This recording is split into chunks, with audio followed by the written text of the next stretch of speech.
I'm coming a little spontaneous. Just the AirPod, no microphone.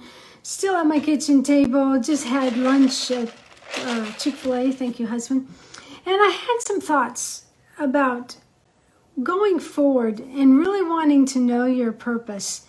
But in the process of looking at your purpose and knowing you have a calling, that you get stuck in this one area. I can raise my hand. You get stuck in comparing. You get stuck in dreaming that you wish you could have that person's platform.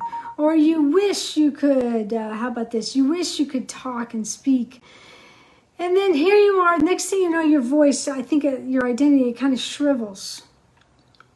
And what happens is you end up not being who God's called you to be. Can you relate to that? You know, as I've been going through the last few weeks, just processing some things, and you know, I found myself almost feeling guilty for having so much time right now, COVID-19, thank you very much, but still that churn of my purpose, my calling.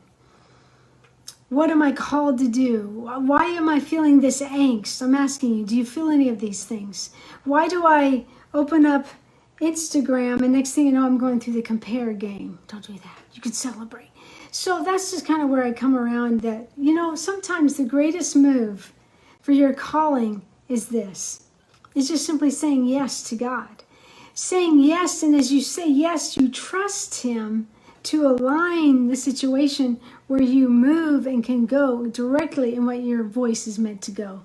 Directly into that painting, that coaching, that maybe speaking, that dream that you have, that you know, writing that book, it's wired in your very DNA. That's why I'm so passionate. And I just flipped my camera on, didn't put all the stuff up, the microphone, and I just wanted to come in authenticity, maybe not as good audio, just to say that there is a calling for you. That if you're feeling the angst, this is the most beautiful thing. When you're feeling that, and this is the key, when you settle down quietly with God, it's so easy, and just listen. Next thing you know, He will continue to speak to you. Now you may be in that place for years, like Teresa, no kidding. I've been listening, I've been waiting. But sometimes it's that yes. It might be imperfect action is better than no action. It might be getting over the shame game that you walked in and really realizing that you need a foundation for soul health. So that's been my passion. I just wanted to encourage you today. And I wanted to encourage you with a foundational verse that we use here at the Kingdom Mentor Academy, Redeem Your Voice Camp. Will you do this? Write down Amos 9, verse 11.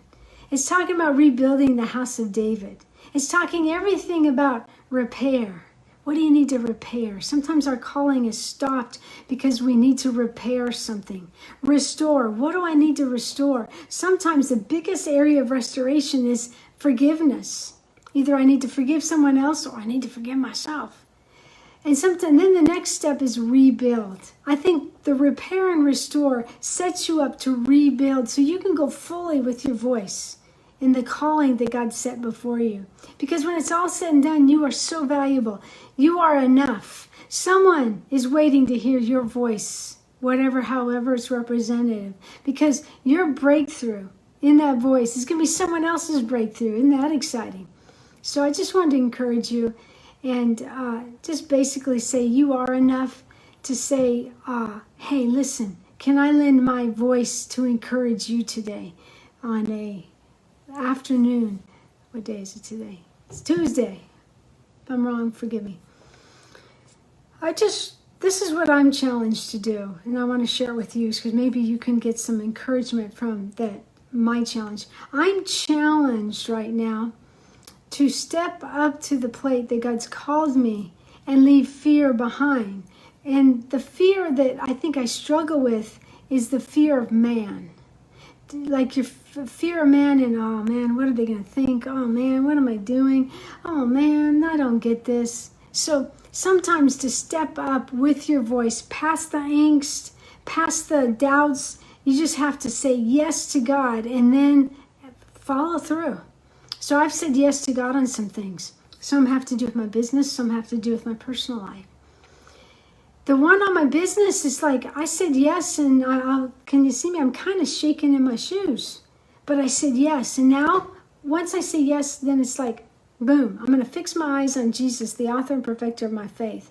Boom, I'm going to commit my works to the Lord and trust him to establish a path.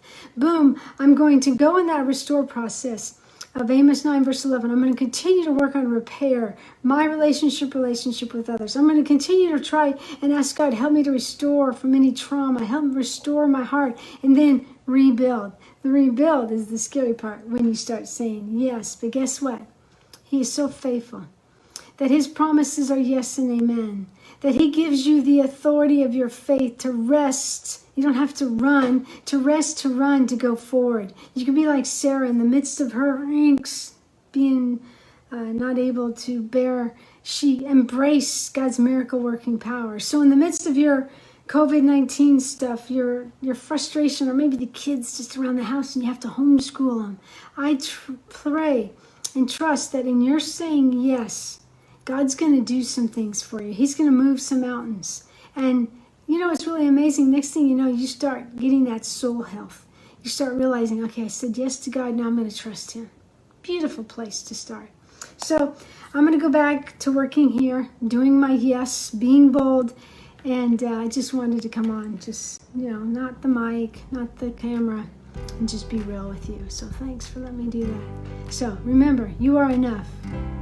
Hey, you know, I will say this, I have still open my Blueprint Identity calls in thesweetvine.com. What that's about is we meet, I ask you a bunch of questions, give you a framework for breakthrough, and also the framework that works with that rest to run word, okay? In thesweetvine.com. And I'll tell you what, I gotta tell you something. This blueprint call that I'm talking about, I have met the most amazing people through this. I have met some lifelong dear friends. I met some kingdom shaking people. I have met some people that in their brokenness, they're still bleeding grace. And I would love to meet you in that call. All right.